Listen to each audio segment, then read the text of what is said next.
Maybe the place to start is to talk a little bit about what real estate development is all about. One thing that people forget about is the fact that real estate is a risk-for-profit business. And one of the things a developer wants to do is to mitigate that risk. And behind me there's a basic diagram of what a developer goes through. And he can start at any one of those 4 points. Market analysis is a macro look at the area. You go in, like the example that I use is for a 300-room hotel. So you look at the general area, and maybe a county.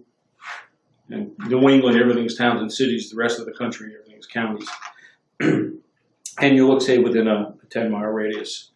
And that would be the market analysis. You do your demographics, and you look at the lifestyle of people. Lifestyle is the primary thing today that most developers leave out, because the millennials are having such a profound impact on lifestyle. That's why urbanization is growing again. They don't want to live in the suburbs. They want to live in an urban area. They want to be in walking distance to transportation, to entertainment, that type of thing. That's why a lot of the apartment complexes that are close to train stations are so successful, or to transportation routes. So that's a general look. Site analysis is a lot different. You find a site and you actually look at the topography, the wetlands, you look at the soils, you look at the street configuration, how many curb cuts you can get, do I have the infrastructure, the utilities in place, do I have visibility from the highway that they can see my building or see my sign, all the right linkages, that's the term, demographics, that makes that property type work. So site analysis is very specific, has a lot to do with the site-specific condition. Political, we've been talking about that. That's the zoning, inland wetlands, plan of development, attitude of the governmental party that's in office, and the makeup of the planning and zoning commissions, the wetlands commissions, the architectural review committee, all those commissions, and how they voted in the past, to give you a picture of where you're going today, so you could tread to see what's happening. What is the financial impact of the changes that have been made through this process? Do I still have a profitable project in front of me? So that's what the financial analysis is. And there's a target yield that an investor or a group is looking for, and they're trying to achieve that. Essentially, real estate development is a process by which investors invest money to get a return in real estate. And just like stocks or bonds or any other vehicle by which someone's going to look to get a return on their investment or invest their money, real estate is one of those vehicles. And if you look at investment profiles among pension fund advisors, for example, typically 5 to 10% of the investments they make are in real estate. So I think it's important to start off with an understanding that the way people investors approach investing in real estate is it's just another way, another vehicle to invest in real estate. The public financing involvement in today's real estate investment is a dramatic change from what it was in the 80s, for example, when most of the real estate investment was done by a private individual or family. The equity side came from the private individual or family, and then there was a debt side from a bank or a life company. And so there wasn't a lot of mechanisms for oversight. Today, most of the real estate investment is done, at least at any kind of sizable level, through the public markets in some fashion, either pension funds or real estate investment trusts or what it might be. And that change in how real estate is financed has brought a transparency and a need for accountability and credibility that wasn't there.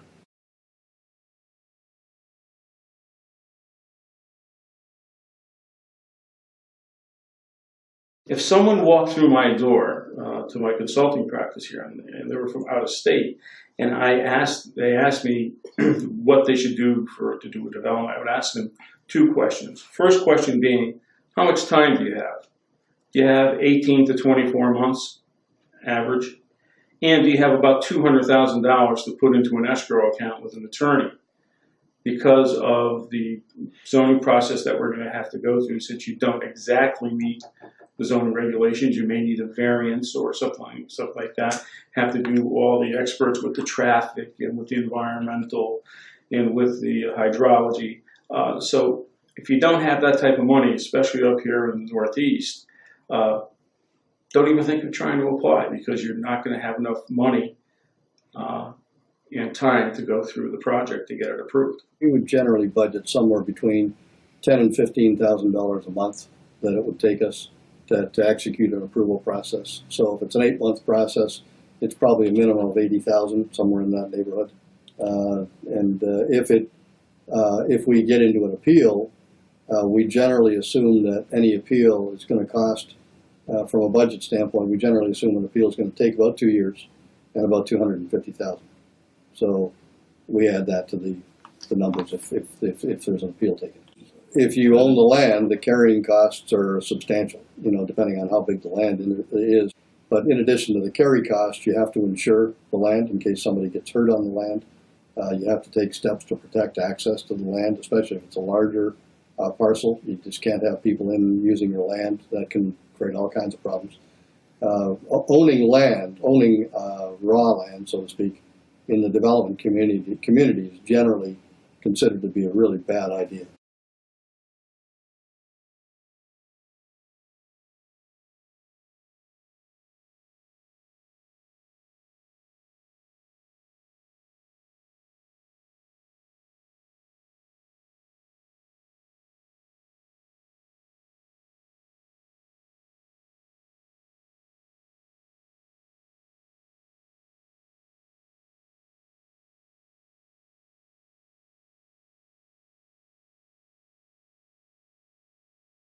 The final community benefit is the payment of property taxes, and in commercial property that's substantial.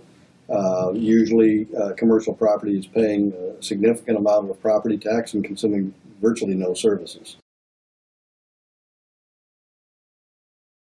So from an economic development perspective, capital is looking to be put to work as quickly as possible, and with a minimum of fuss and process. They want to get it, they want to, if they've got millions of dollars, and that's often what we're talking about, to invest, they want to get it to work as quickly as possible with the least problem in terms of getting it placed in the investment. So if you're a community and you're interested in attracting real estate investment as a form of economic development, the regulatory framework that you have in your community is critical. The regulatory framework is going to allow investors to either invest quickly or not. It's either going to allow investors to get a risk profile that's acceptable to them in the course of investing in a real estate project, or it's not. So the regulatory environment for real estate investors is critical. And as we hear now, we're talking about different ways of framing a simple way to look at the regulatory environment. We've had small projects like a pharmacy where we've had significant opposition that has tied us up for as long as 5 years. In that case, we were working with an adjacent church that had bought some land, including an old factory building. The church's interest in the land was to get the parking that the closed factory building had. The church had some years ago acquired the site, converted the factory's parking over to the church parking, and this factory building was sitting vacant and had been vacant for decades. We came to an agreement with the church to buy a front parcel with the plan to take down the factory. This vacant factory building has been vacant for decades, as I said, and convert it to a pharmacy.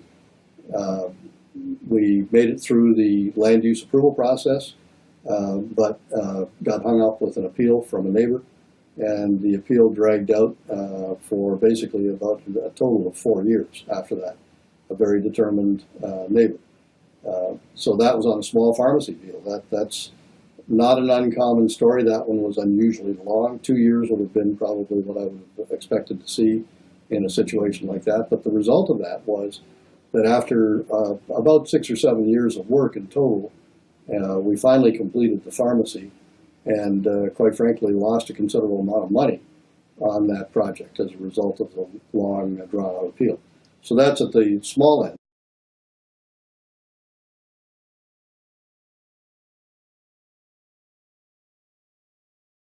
Example of significant opposition at the larger end of the scale is a project where we were contacted by a community and asked to look at a 60-acre industrial site located in the community, a site zone for industrial.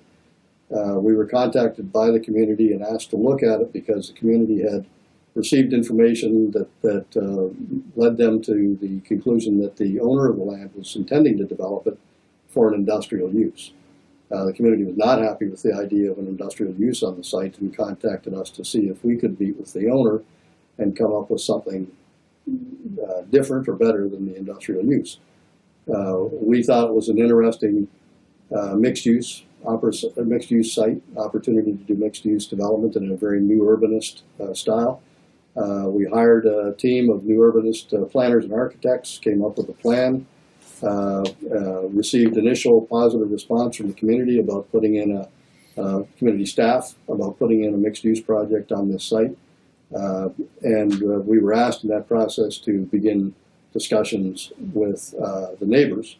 The neighbors had, in fact, as it turned out, had previously opposed a project that had been proposed for that same site and successfully managed to get the local land use commissions to deny the previous application for an office use. We came in some years later with a proposal to do a mixed-use site. We were asked to meet with the neighbors, which we did. We had extensive meetings with them. We engaged them and received their input on conceptual plans. We were asked to provide conceptual plans, which we did to the neighbors so they could think it through and talk about it and come back to us with input. We were asked to provide architectural elevations, which we did, and we got input on and made adjustments to the elevations, just as we had made adjustments to the conceptual plans. And spent quite a bit of time and money, probably 18 months, working with the neighbors. And the outcome of that was the neighborhood ultimately decided to oppose the project. And using our material, the material we developed with their input, created essentially an opposition group, fairly well-organized opposition group. Now, keep in mind, we had never filed an application. We were still working with the neighbors. The timing was such that we ran right into an election year, and it was a contested election, and the challenger in the election decided that this was a great issue to make a centerpiece of their election bid. The challenger successfully won the election, essentially on a platform that they would prevent our project from happening. So we spent about 2 years and a considerable amount of money working on this at the original behest of the community. Worked closely with the neighbors, and at the end of the day, never actually filed the application. We were told very clearly that our application would not succeed, and to spend more time and money on something that was doomed was not something we were prepared to do. So that was a long, drawn-out story on a very big project.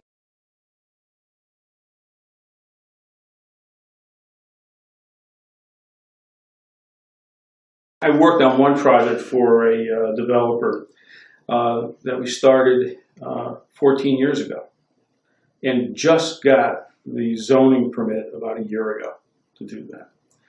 It was a residential project, and it was proposed to be about 175, 200 units, which was permitted in the zoning, but we kept on running into roadblocks, and that as we were going through the process, even after making application, the parameters to do the development would change.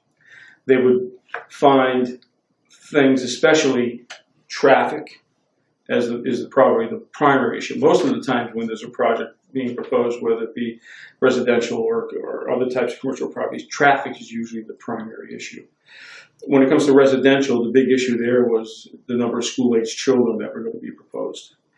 And I do development impact studies. I determine what that impact is going to be on the municipality as to the cost of the town for school-aged children and municipal services and the tax revenue that's generated from the project. Well, that was the big hang-up.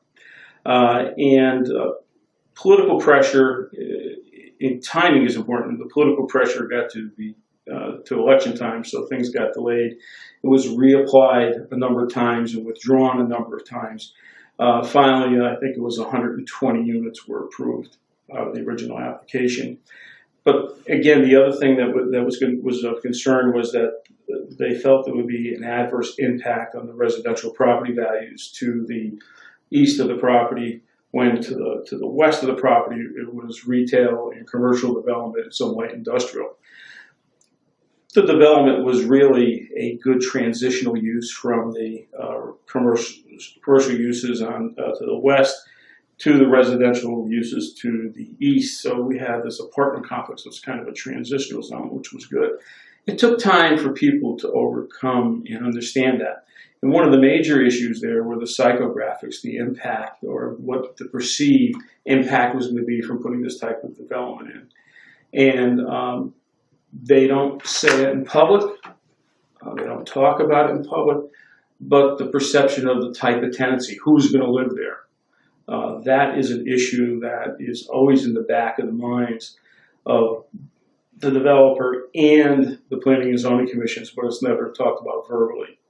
So what they do, they find themselves in this conundrum of going back and forth, trying to find the balance, and they want to be convinced that there will only be X amount of school-aged children, what type of people are going to be living there, and that's all based on demand. No matter what you do in real estate, it's demand-based. So you have to prove that the demand is there for the price of the apartments you're putting in, and you also have to prove the number of school-aged children that are going to be there and what the impact is going to be on municipal services. So it takes time to do that. This particular project, it just for some reason it was applied for, withdrawn, applied for, withdrawn. So there's a lot of negotiations going on in the background. It was easier to withdraw and resubmit the regulations, to resubmit the plans than it was to fight it, because they were making changes in certain areas all the time.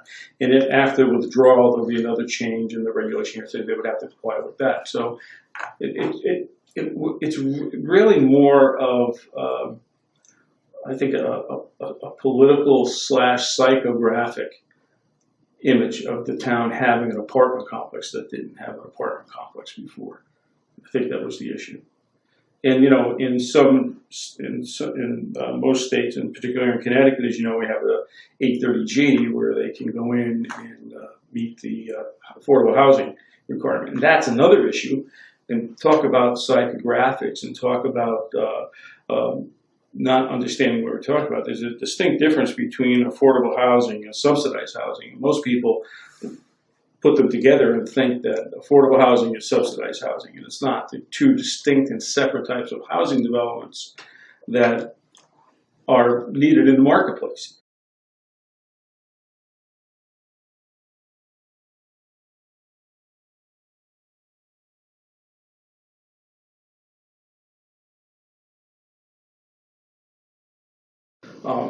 And I think most towns, they keep on talking about their basic expense as being educating school-aged children. The issue with that is that most school districts are having declining enrollment. And they don't bring that up in a lot of the hearings and a lot of the meetings that I've seen that other people have done. I try to bring that up to make sure, look, here's your declining enrollment, here's what we want to do. It's not going to adversely impact the number of facilities that you need or the space that you need, but the cost of education changes each year. That's something you have to face. I always ask if anybody out there was ever a child, and most people raise their hands. So, we all had to start someplace, we all had to go to school, but it's that cost, and I think that's one of the largest costs that people see. And that's the one that they want to try to avoid, but you can't avoid it. It's difficult for people to buy into that cost of education once their children are out of school. And I think that's where most of the issues are, is that, public responsibility. You move into town, and you basically say, look, I'm willing to move in this town and pay my taxes. And over time, when my children will go to school, and when they're not in school, I'm still paying taxes, but I know other children will have the same benefit my children will have. So that's usually an issue that's hard to overcome.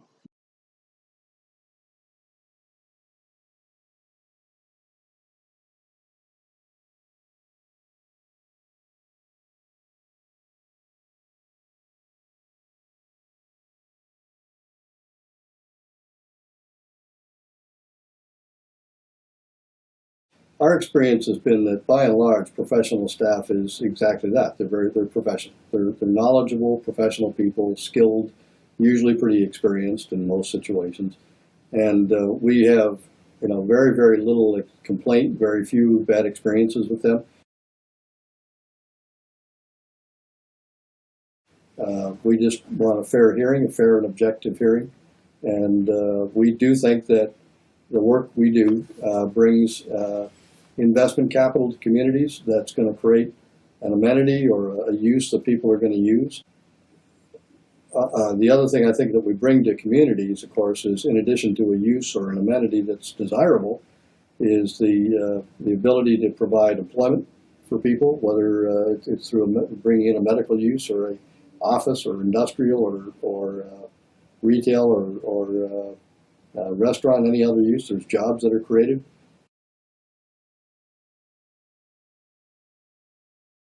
Unfortunately, it's turned into more of a political process than a zoning process.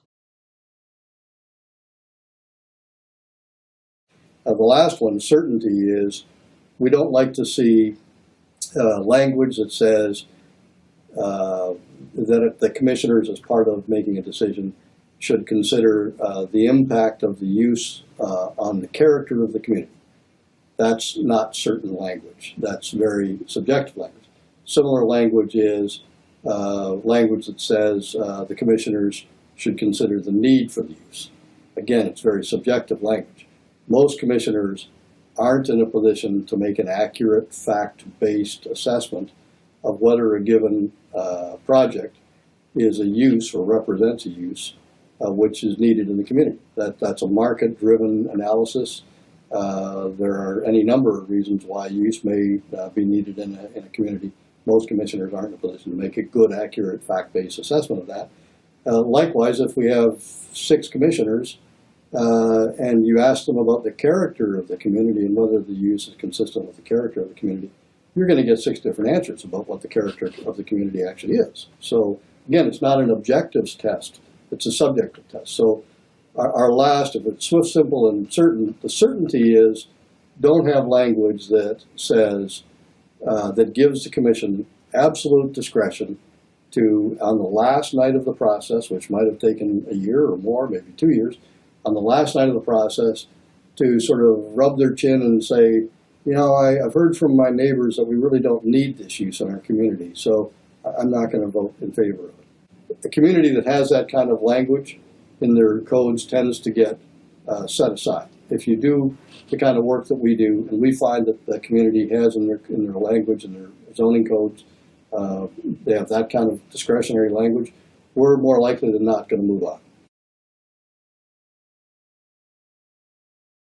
Well, I think the communication is a function, in our opinion, of the staff and the direction that staff is given by the political leadership.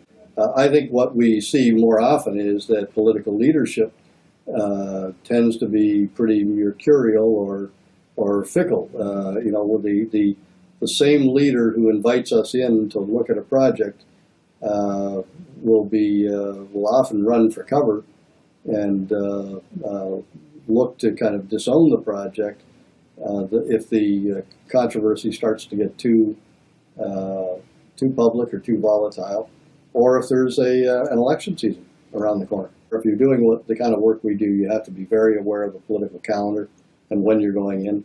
You certainly don't need, or it's not to the benefit of the investors of the project to have the project be an election issue. I think with respect to the political side of the land use process, as we've experienced it, You know, and I want to make sure that the distinction is clear. You know, to us, this is how we talk about it. We talk about it. There are two sides to the approval process. There is a professional / technical side to the process, which is dealing with the staff and getting the reports in, traffic, and so on and so on. And then there's the political side. And the commissions really are charged with making sure that the application's consistent with all the various zoning guidelines and documents and so on that they have. But there's no question that the process, land use process in virtually every community is at least in part a political process. And the degree to which it's a political process is going to vary by the community. Quite frankly, we think our preference is that we'd rather see the Land Use Commission free to make their own decisions. We can't be in the position where we've taken investors' money and put it at risk for 8 or 9 months, and on the last night lose, not because of any objective standard, but simply because a commissioner, as I said, sort of says, gee, I don't think we need these. That's not an appropriate risk profile.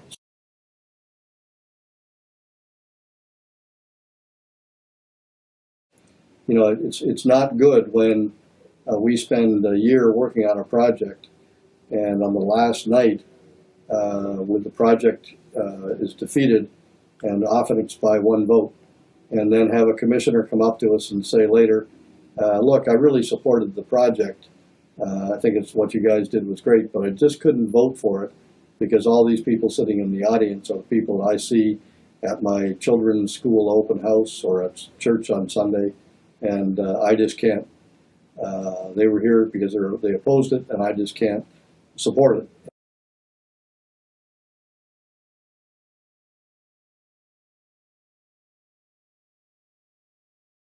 Question of whether or not you can depoliticize the process, I think, is an excellent one. I think one of the ways the process could perhaps be depoliticized is with more land use education. I think land use commissioners should receive regular updates, regular education opportunities to both bring them in so they can start off as productive members of a land use board or commission, but also so that their skills can kind of keep up with what's going on in the industry. For these commissioners, about their roles and responsibilities, what they should consider, what their priorities should be.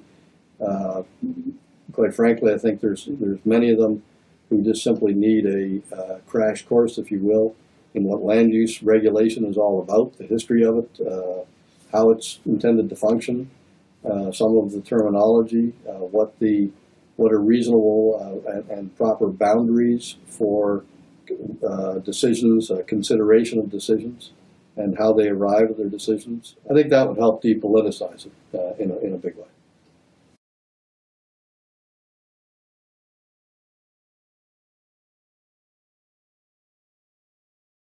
Our view is that the public audience process is a good one. It's part of the process. It's a good input. I can tell you that every project that I've been involved with has improved as a result of the public audience process. I think, however, that there's a point at which the arguments just simply become repetitive.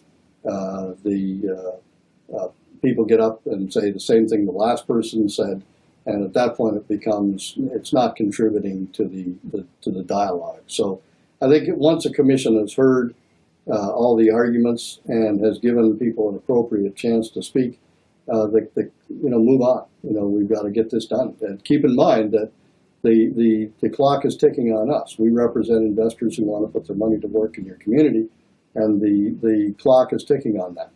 And think of investment capital like water or electricity. It's going to go through the easiest path.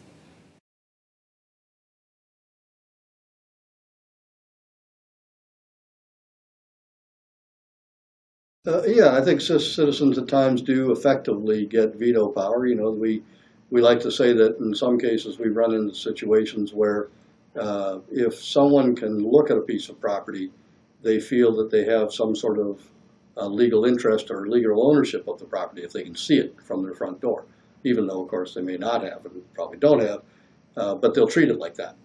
And the result is when they go to a hearing, we'll hear a commissioner say, well, the opposition of the neighbors is very strong, and that's what we have to go with. Well, that's not the process. That's just simply not the process. Or at least they'll say that's what I'm going to go with. And that shouldn't be the process. That's not how land use permitting should work. If it's working that way in your community, a lot of developers are probably not going to bring development proposals before the community, because it shouldn't be a referendum on a land use decision. Shouldn't go to referendum effectively by sort of popular vote in the public hearing process. Projects where we have faced substantial difficulty in the land use approval process are probably 50% of what we've done. We pretty much expect that that's a possibility, and there's no, in my opinion, there's no rhyme or reason to that. It's just the specific corner, the specific location, the neighbors, the specifics of the neighbors and the community, and so on. Where we went in and made an application for a particular project for an office complex. And we were getting all kinds of questions and pushback, and they were looking for public hearings, and they were looking for different setbacks. So what I did was, after that meeting, I went to the town and I purchased a certified copy of the planning and zoning regulations. And I gave it to the architect, and I said, you do not deviate one iota from the planning and zoning regulations. We went in the second time, which was about 2 months later, made the presentation, and some members who were anti-growth on the commission kept on asking to have a public hearing, and the chairman of the commission turned around and said, we can't, because he met the regulations. He's in perfect sync with our planning and zoning regulations, and we were approved. So that only took like 3 months. We would normally allot for an approval process, probably between about 8 months at the minimum and as long as 2 years. 8 months would be a small project. We would budget for 8 months, for example, for a bank with a drive-through. We would budget considerably longer for something larger. If we were building over 100,000 square feet, we would probably assume that it's going to be a 2-year process. And part of that, of course, the question comes up as to whether or not it's going to be require state, Office of State Traffic Administration or something like that review, because that adds considerable amount of time to it.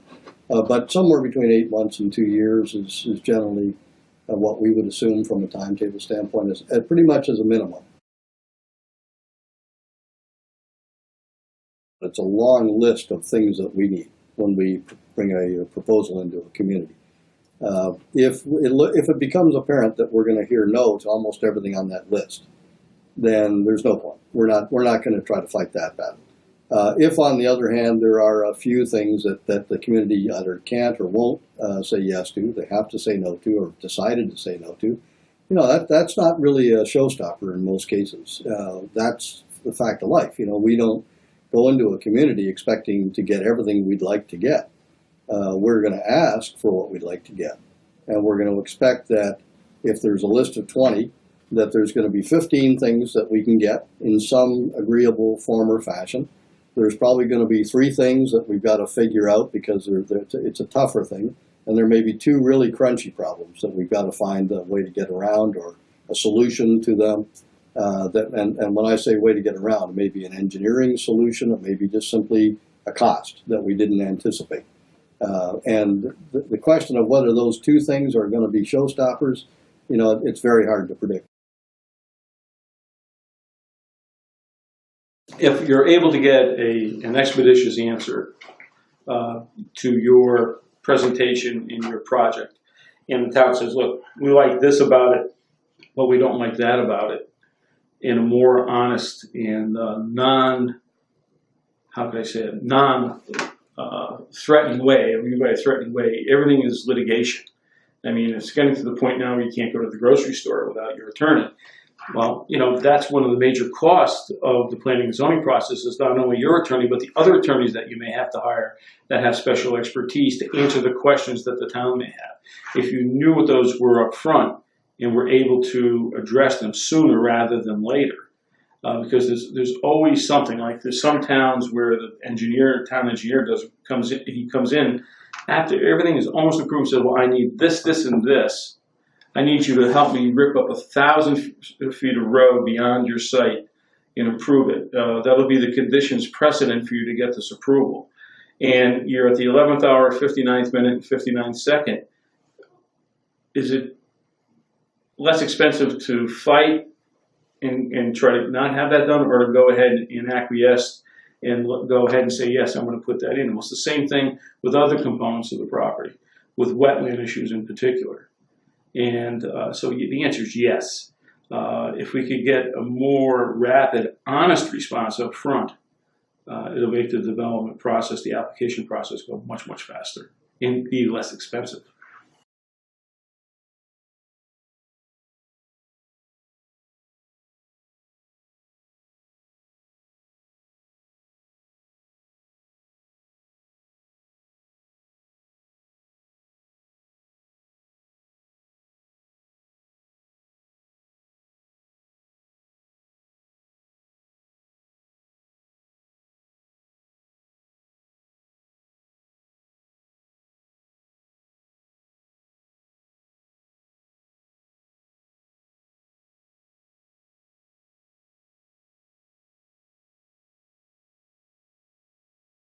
To me, it was background political moves to stop the project. It happens a lot. One of the things that happens when I get engaged to work on a project, I sit down and I look at the Planning and Zoning Commission, and I look at each individual, what their background is and what they do for a living. I also look at the political party that they're on. And then I try to get the temperature of the political party in that municipality to find out what their posture is towards development. Are they neutral and let things happen as they may based on demand? Or are they anti-growth? And if you say pro-growth, which is a bad word, you know, it's not evident. They won't say it because they don't want to lose votes. But the anti-development are very, very proactive in making sure that they get people on the Planning and Zoning Commission, like real estate attorneys, or other people who have an agenda that will fulfill the agenda of the political party that's anti-growth. It doesn't matter what political party it is, because some town, it's very difficult to tell in the town, small towns, what political party someone's with sometimes because of the agendas. You know, sometimes party A is anti-growth and the next town over, party B is anti-growth. Or if the elections change, you know, a party changes an election, things may change, but there is a lot of political maneuvering in the background.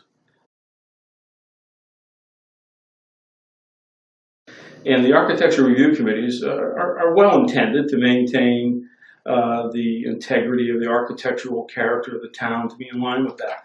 But some of the things they ask commercial developers to do are very, very costly, because if they're doing the development correctly, they're backing into what they can afford to build, not what the architectural review committee or the charrette that just took place wants to see. A lot of the charrettes are based on city planning and based on what the municipality or the residents of the municipality want to see. That's all well and good, but it may not work because everything is demand-based. There has to be demand for the property type that is going into the town. For the town, it's lost tax revenue. Right. That's the first thing.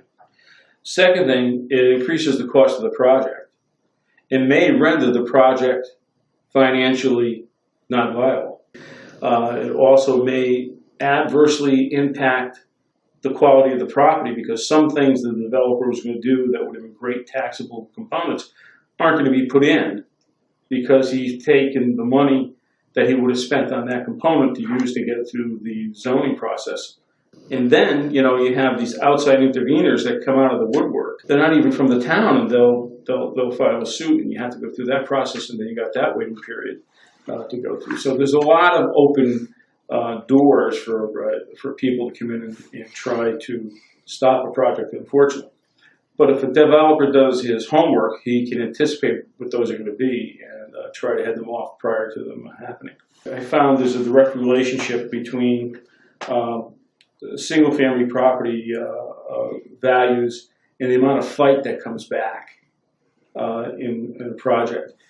And also you have the danger of third-party or defensive opposition, especially if there's a retailer that wants to go in. They'll always befuddle me how someone who's making, $30,000 a year can afford an attorney that gets $500 an hour and always there at the meeting. So, there's something behind that to stop the project. The whole basis of zoning relies on certain legal principles. It does not include controlling competition. It may not be used to protect existing businesses.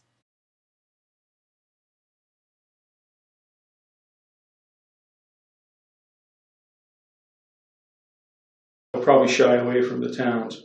But what they will do, they will go and they will fight where there's demand, where they know there's demand for that property type. Because they know that from this point forward into the future, the demand is going to be there, which means the rents are going to be there, which means the value is going to be there. Sometimes it's not clear the process that one has to go through. Do they have to go to inland wetlands first, or do they have to go to planning and zoning first? And some have a planning commission and some have a zoning commission, so they break it up even farther. What's the proper sequence to go through? Because you can go through two of those and get denied by the third, especially if they have a planning department and a zoning department. So those are issues that have to be addressed. I think the ideal process would be to have a set of zoning regulations that address and specifically set out the steps that are necessary to go through the process, number one. Sometimes that's not quite clear. And for the small or medium-sized developer, that's an issue. Because cost for legal fees may be an issue based on the size of the project. And we're not talking all big box, we're maybe talking maybe a 4,000 or 5,000 square foot type thing. The ideal situation where the developer could go in and make the presentation. The developer could walk in the door and say, here's my set of plans. This is what I want to build. Here's how long it's going to take me to build it. This is the type of tenancy that I'm going to have. My only issue is I need 27 feet on the west side of the property. I only have 20. I just need a variance. Other than that, I'm in good shape. And the Planning and Zoning Commission can answer them without being too legalistic in their response. I think that's the ideal presentation because you would know where you stand. It's just like, if everything was just in plain language rather than in legal format where there's too many gray areas. That's the biggest issue that I see. I mean, just in plain language. That's the ideal process that I see. Developers want to be able to rely on the rules and regulations, the formal legal aspects of the approval process, and not on political decisions.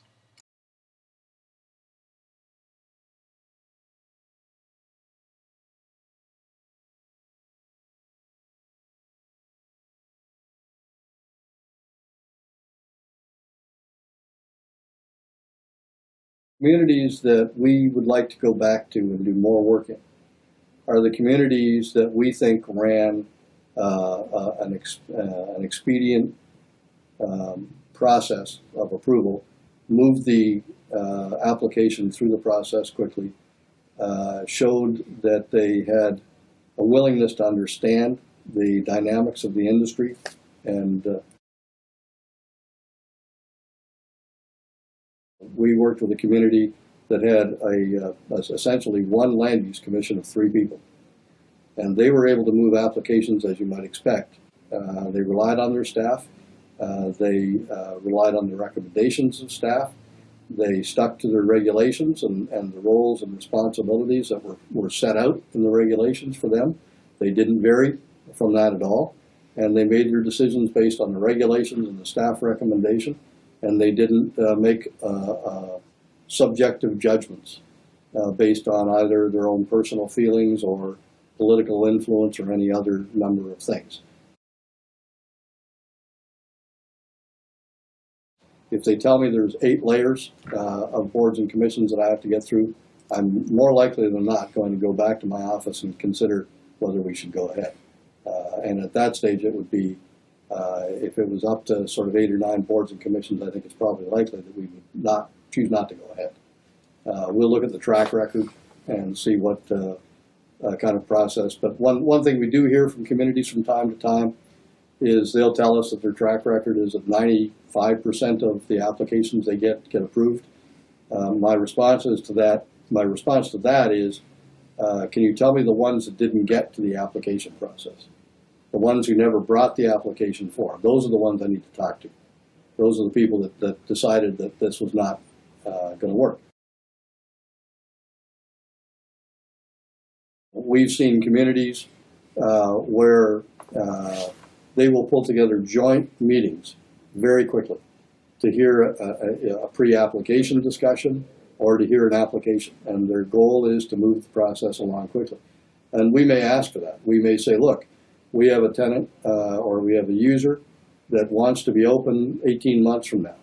We have a 12-month construction period for a project like this.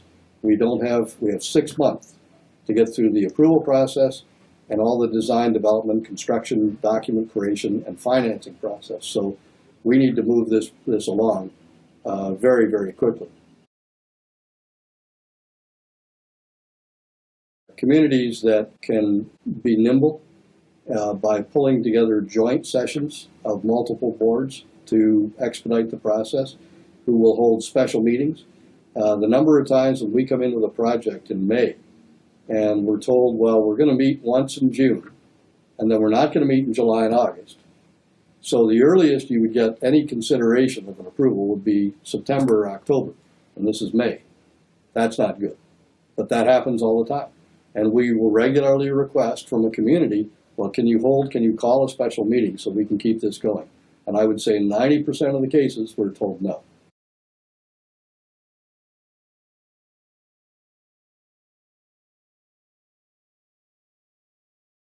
They should be able to get their investment placed in a real estate project relatively quickly, within months, certainly less than a year. And if they don't, they will go elsewhere where they can get their money invested quickly. Simple is the fewest boards and commissions and levels of review as possible. So if it's taking 6 or 8 boards and commissions between the municipality and the state, that's, in our opinion, just too many. It's going to make it, that is not a simple process. I just think that the simpler it is, and the better that the planning and zoning regulations are in plain language, the easier it is for everybody. In closing comments, I suppose what I was saying is that, you know, when we come into a community, we just like to be received as any other investor or business person coming into your community, with the idea that, you know, we're not the enemy. We're likely to bring some good things to your community. We are, by and large, good people. If your municipality wants to improve their process, they can improve SWITNESS by consolidating or reducing boards or calling joint meetings. You can improve certainty by spelling out regulations in writing in advance in plain English. It can emphasize fairness in order to depoliticize the process. In the hearing process, commissioners should act as judges, as hearers of fact. They can clarify that the proper role of citizen input is related to the enforcement of existing regulations, not in rewriting them on the fly.